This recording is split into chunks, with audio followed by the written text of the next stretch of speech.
While the United States had signed a peace treaty with North Vietnam in January 1973 and withdrawn its troops, it did so with promises that it would return if North Vietnam resumed its assault.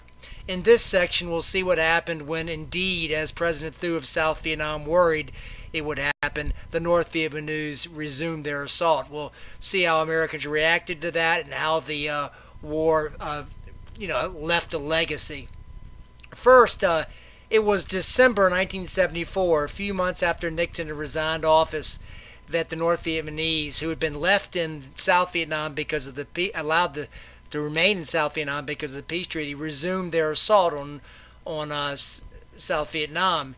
And as North Vietnamese troops advanced, the new president, Gerald Ford, requested Congress approve $722 million for an aid packages, funds that were promised by the Nixon administration. Of course, Congress defeated it by a wide margin. The public did not want to get back in anything to do with Vietnam, and so Ford had to go on national TV at Tulane University and proclaim that the Vietnam War was over, quote, as far as America was concerned, unquote. As the North Vietnamese troops were on the outskirts of Saigon entering the city, Americans was involved in an emergency evacuation. They had about 1,300 U.S. personnel that needed to get out of South Vietnam fast, and of course the embassy was swarmed by South Vietnamese citizens who had cooperated with the U.S. and the South Vietnamese government, who obviously feared for their lives. As the tanks entered the city, there were masses of people at the gate of the embassy, and the United States Marines were trying to the ones that were left were trying to force them back. The evacuation wasn't that greatly planned or executed, and so many helicopters were used in the evacuation that when they landed on the aircraft carriers, they actually had to push them overboard just to make room for the others to land.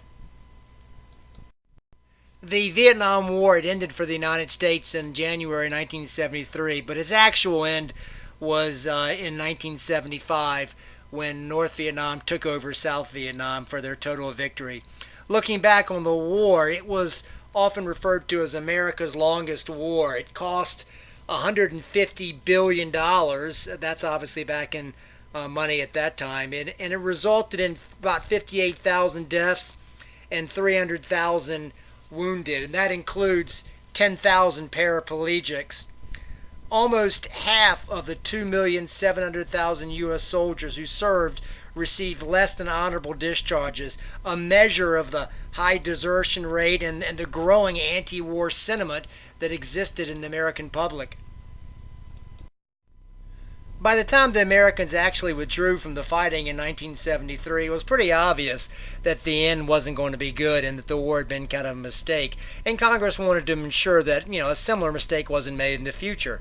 And so they passed the War Powers Act of 1973. It kind of goes to the question of when fighting became an actual war and when a declaration of war was required. It was obviously intended to prohibit the incremental increase in troops and fighting that had characterized the Vietnam War.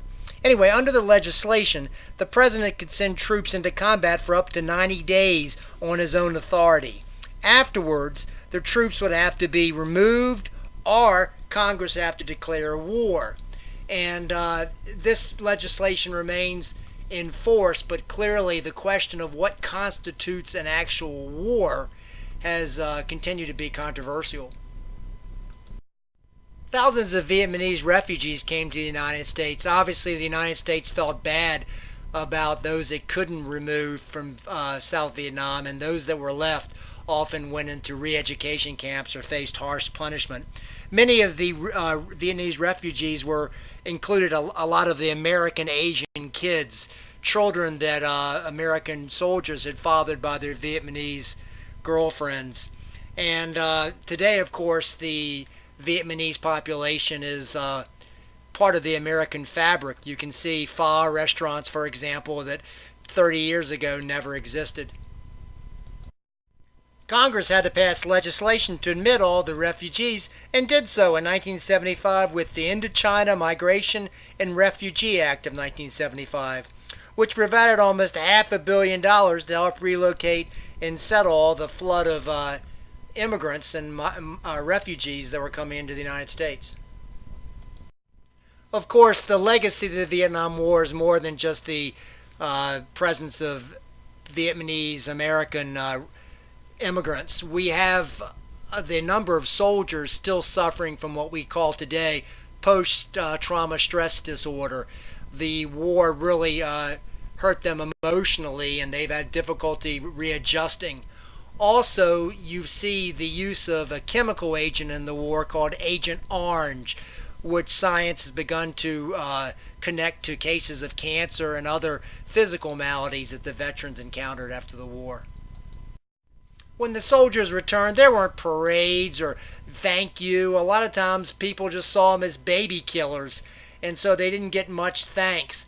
There was also a question of whether the North Vietnamese government had fully accounted for all the prisoners of war or those missing in action, the MIAs, as it had promised in the peace treaty of 1973.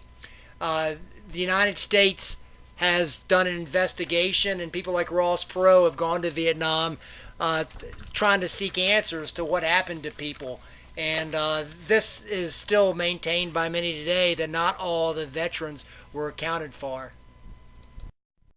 As many would say, this Vietnam War accounts for America's first loss in warfare. It's interesting to look at the way Hollywood approached it. For a couple of years, there was sort of a collective amnesia, and the first movies then focused on the cost of the war, like Jane Fonda's Coming Home, or in 1979, Robert De Niro's famous movie, The Deer Hunter, which won an Oscar. To honor the sacrifices of those that fought, the United States eventually decided to build a Vietnam War Veterans Memorial in Washington. And there was even debate on this because the design, which was selected through a competition that was won, interestingly enough, by an Asian woman, but the design was a granite black slate with the names of people who had died on it according to the year, but it went down into the into a lower part of the ground, and many people said it was disrespectful, and others found it quite moving. But it's still there today, and it was originally controversial because it wasn't like a traditional statue.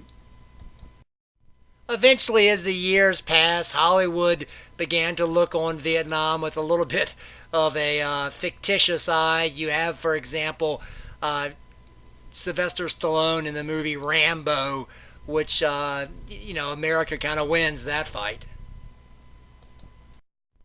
But in a sense, maybe we did come out of the war with something.